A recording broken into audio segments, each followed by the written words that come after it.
या जगात प्रत्येक जण म्हणतो, हे माझं घर आहे, हे मी बांधलेलं आहे, मी इथे कायम राहणार आहे, मीच याचा करता करविता आहे. थोडक्यात काय, मी आणि माझं याच्या भोवती तो गुंतलेला असतो. पण एक प्रश्न स्वतःला कधी विचारून पाहिलाय का?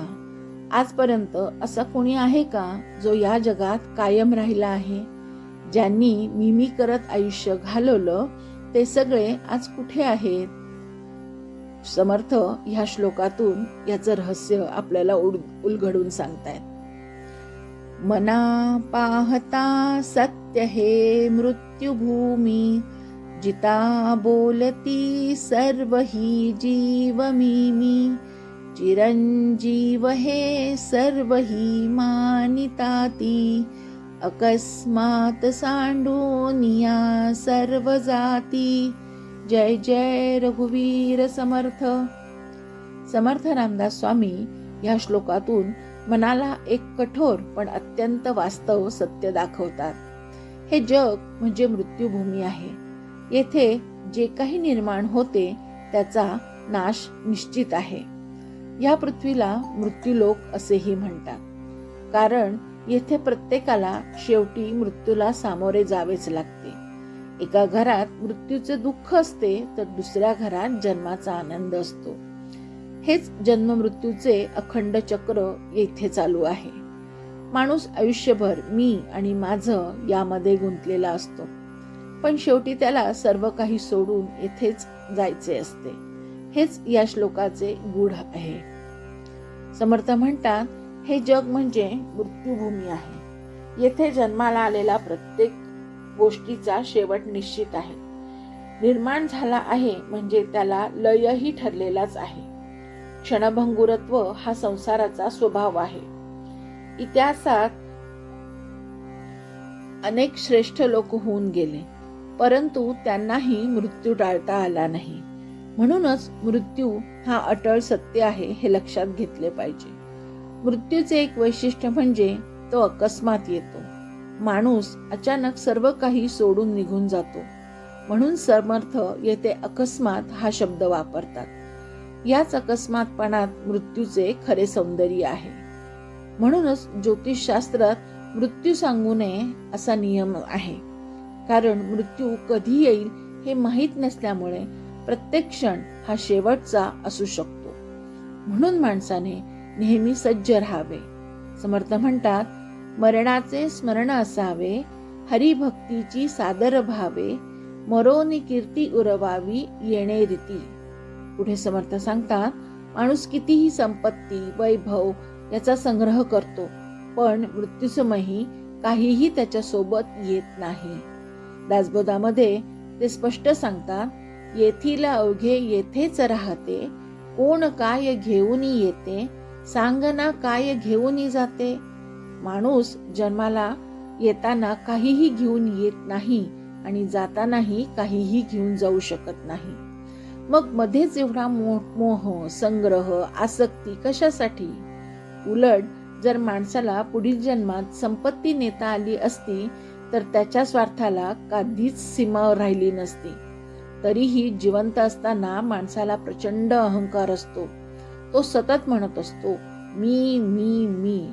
समर्थ म्हणतात, जिता बोलती सर्व ही जीव मी. पण विचार करा, हा गर्व कशाचा? परमेश्वराने सर्व काही दिले आहे. फुलाला सुगंध दिलेला आहे, सोन्याला तेज दिलेलं आहे, माणसाला बुद्धी दिलेली आहे, कलेला सौंदर्य दिलेलं आहे. मग माणसाने स्वतःचा गर्व कशाला करायचा? माणूस प्रत्यक्षात किती असहाय्य आणि अगतिक आहे, तरीही तो अहंकाराचा टेंभा मिरवत असतो. समर्थ म्हणतात, थोडे बहुतच मजले, पोटापुरते विद्या शिकले, प्राणी उगेची गर्वे मेले, मी ज्ञाता म्हणेन. माणसाकडे थोडेसे ज्ञान असते, पण अज्ञान मात्र अफाट असते. तरीही तो स्वतःला खूप ज्ञानी समजतो. थोडे जेणे अर्धपुंडिकाया, गर्व करीती रडाया. शरीर कधी पडेल याची काहीही शाश्वती नाही. माणूस ज्या शरीराचा अभिमान करतो तेही क्षणभंगूर आहे. काया माया 2 दिवसांची असते. अशा या नश्वर जगात माणूस मी श्रेष्ठ आहे असा भ्रम बाळगून असतो. प्रत्यक्षात ऐहिक आणि पारमार्थिक दृष्ट्या कोणतेही श्रेष्ठत्व प्राप्त न करता जन्माला येणे, थोडे जगणे आणि निघून जाणे अशा सामान्य जीवनाचे वास्तव्य समर्थ येते दाखवतात. म्हणून ते सांगतात, सदाचाराने वागा, ईश्वराला आपलेसे करा, कारण हाच खरा तारणाचा मार्ग आहे. अन्यथा हे जीवन म्हणजे पेटलेल्या वणवात अडकलेल्या जीवासारखे आहे. भगवंतांनी भगवद्गीतेमध्ये सुद्धा सांगितले आहे, अहंकारम बलम दर्पम, म्हणजेच अहंकार आणि मीपणा हेच माणसाला अधप्पतनाकडे नेतात. ज्ञानेश्वर माऊली ज्ञानेश्वरीत म्हणते, जेथेची हुकडे जळत वणवा, हा संसार म्हणजे जणून जळता वणवा आहे. येथे अडकलेला जीव सहजासहजी सुटत नाही. तुकाराम महाराज म्हणतात, माणूस माझं माझं करत राहतो, पण शेवटी काहीच त्याचं राहत नाही. एकनाथ महाराज म्हणतात, अहंकार सोडून भक्ती केल्याशिवाय खरे समाधान मिळत नाही. हे जग मृत्यूभूमी आहे.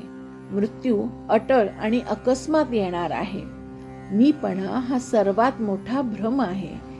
काहीही सोबत आपल्याला नेता येत नाही, तरीही मनुष्य मी करत राहतो. म्हणून सदाचार, नम्रता आणि ईश्वर भक्ती हाच खरा मार्ग आहे आणि हाच मुक्तीचा मार्ग आहे.